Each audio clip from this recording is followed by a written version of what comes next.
हाजी नाजिम साहब गए थे, मस्जिद कमेटी गई थी कुआं बचाने कि कुआं अंदर है कि बाहर है क्या, तो कुआं का मसला लेकर सुप्रीम कोर्ट चले गए थे डायरेक्ट। बोले ना छोटे मोटे नहीं, सीधे डायरेक्ट सुप्रीम कोर्ट में ले जाएंगे। अभी तक जो ढकी छुपी थी वो और खुल गई नहीं, अब कुआं तो हो गया पीछे। कुआं मिल भी जाए तो क्या और ना मिले तो क्या, अब क्या, जब मसला ये आ गया कि मस्जिद ही सरकारी जमीन पर बनी है, काबिज है, तो अब तो मामला गंभीर हो गया। नहीं, ये वैसा होता है कि किसी एक मामले में एफआईआर लगाने गए, एफआईआर तो लगी नहीं और पिछले तमाम मुकदमे खुल जाए। नहीं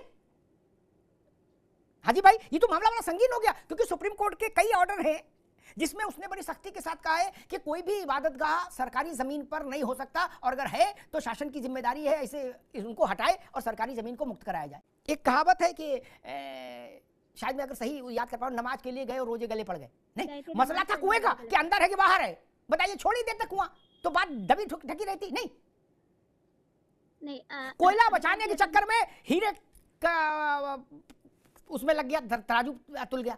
नहीं, अब कुआं तो सूखा था, पटा हुआ था, उसको बचाने के लिए सुप्रीम कोर्ट गए और वहां पर्दा हट गया पूरे से, बोले तो पूरी मस्जिद ही सरकार की जमीन पे है अब।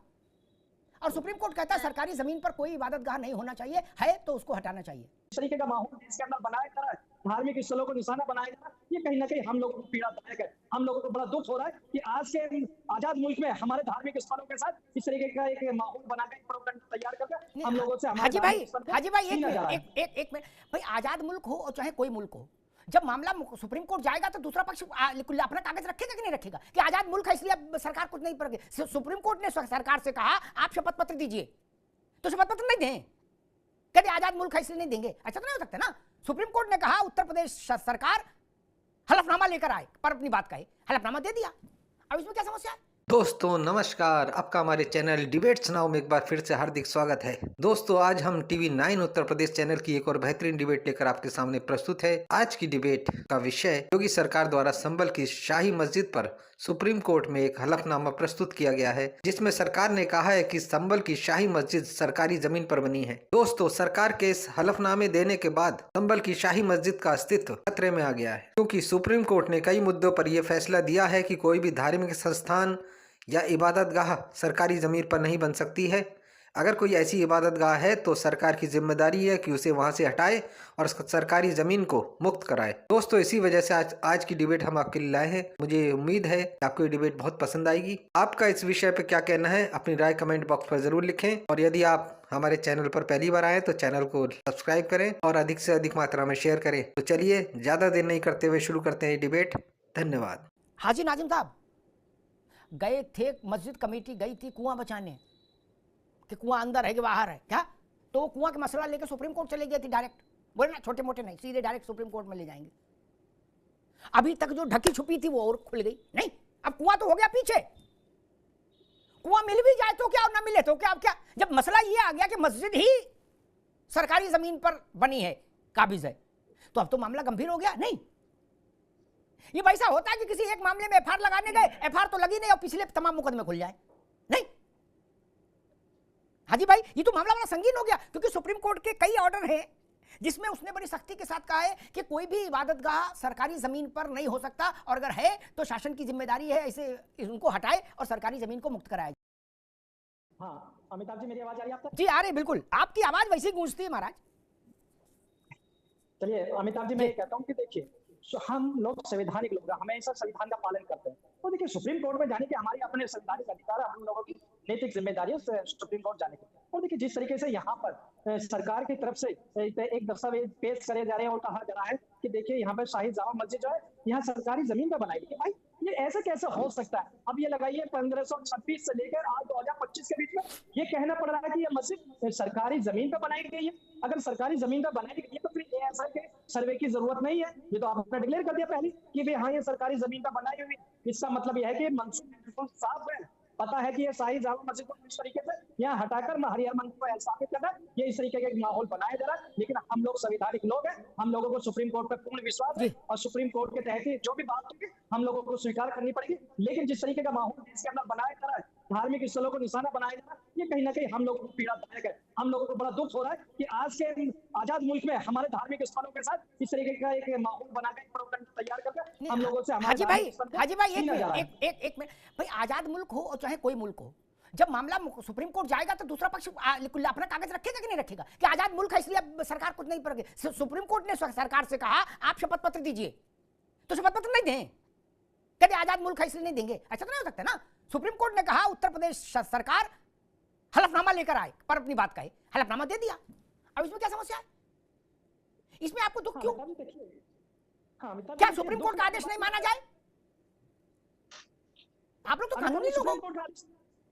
हाँ, सुन तो लीजिए अमिताभ जी, देखिए आप बड़े सम्मानित हैं, मैं दिल से रेस्पेक्ट करता हूँ, क्योंकि अक्सर आपसे हम लोगों को सीखने को मिलता है और आपके माध्यम से हम लोगों की बात देश तक जाती है, देश की जनता तक। हाँ देखिए, हम लोगों ने देखिए सुप्रीम कोर्ट के आदेश का पालन जब भी किया था, जब सुप्रीम कोर्ट ने बाबरी मस्जिद पे फैसला दिया था, तब भी हम लोग आगे आगे हमने सुप्रीम कोर्ट के फैसले का स्वागत किया था। लेकिन उस वक्त कुछ तथाकथित लोग थे जो ये कह रहे थे कि सुप्रीम कोर्ट का फैसला कुछ भी है, मंदिर वही बनाए।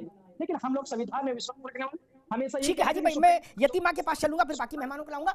एक तथ्य दुरुस्त कर दूं, बाकी तो आप काबिल व्यक्ति हैं, लेकिन एक तथ्य दुरुस्त कर दूं। तथ्य पवित्र होते हैं, वो साफ रहने चाहिए, दुरुस्त रहने चाहिए।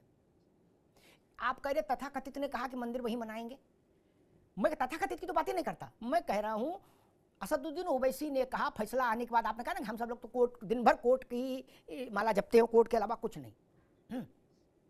तो असदुद्दीन ओवैसी ने निर्णय आने वाले दिन कहा था कि मस्जिद थी, मस्जिद है और इंशाअल्लाह कयामत तक मस्जिद रहेगी हमारे लिए। क्या अगर इसको फैसला स्वीकार करना कहते हैं तो मेरा प्रणाम पहुंचे।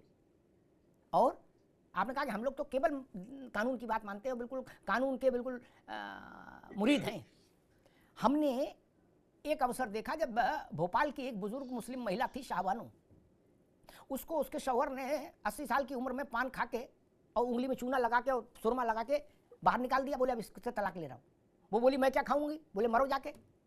पूरी जवानी दे दी, 10-12 बच्चे पैदा हो गए, अम्मा को निकाल दिया।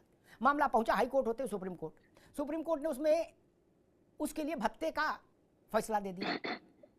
जिन लोगों को आप बता रहे हो कि हम लोग केवल संविधान और सुप्रीम कोर्ट इसी की माला जपते हैं, उन लोगों ने दिल्ली में, अलीगढ़ में, हैदराबाद में, मुंबई में, भागलपुर में जलूस निकाले सुप्रीम कोर्ट के जजों के पुतलों के साथ।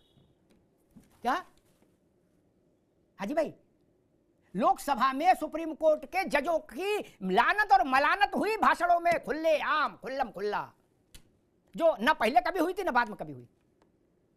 मैं शब्द भी बता सकता हूं कि जियाउर रहमान अंसारी क्या बोले थे सुप्रीम कोर्ट के जजेस के लिए, हमको याद है शब्द। इसलिए तथ्य कहीं नहीं जाते, वो हमेशा रहते हैं। यतीमा, एक कहावत है कि शायद मैं अगर सही याद कर पाऊं, नमाज के लिए गए और रोजे गले पड़ गए। नहीं, मसला था कुएं का कि अंदर है कि बाहर है। बताइए, छोड़ ही देते कुआं तो बात दबी ढकी रहती। नहीं, कोयला बचाने के चक्कर में हीरे का उसमें लग गया, तराजू तुल गया। नहीं, अब कुआं तो सूखा था, पटा हुआ था, उसको बचाने के लिए सुप्रीम कोर्ट गए और वहां पर्दा हट गया पूरे से। बोले तो पूरी मस्जिद ही सरकार की जमीन पे अब, और सुप्रीम कोर्ट कहता है सरकारी जमीन पर कोई इबादतगाह नहीं होना चाहिए, है तो उसको हटाना चाहिए। यतीमा जी, देखिए अमिताभ जी, स्थिति ये है कि ये लोग जो बातें कर रहे हैं वो इनके चरित्र से बिल्कुल विपरीत है। और जिस जगह जो पुरातत्व विभाग के कब्जे में जो चीज थी, जिसको इन्होंने लाठी के जोर पे अपनी सत्ता की हनक में खाली करा लिया था, पुरातत्व विभाग को की टीम को वहां से हटा दिया था, वो सरकारी जमीन ही है। और जो आज हलफनामा दाखिल किया गया है उसमें स्पष्ट हो गया है कि किस तरीके से सरकारी जमीन पर इन्होंने कब्जा करके मस्जिद का निर्माण किया हुआ है।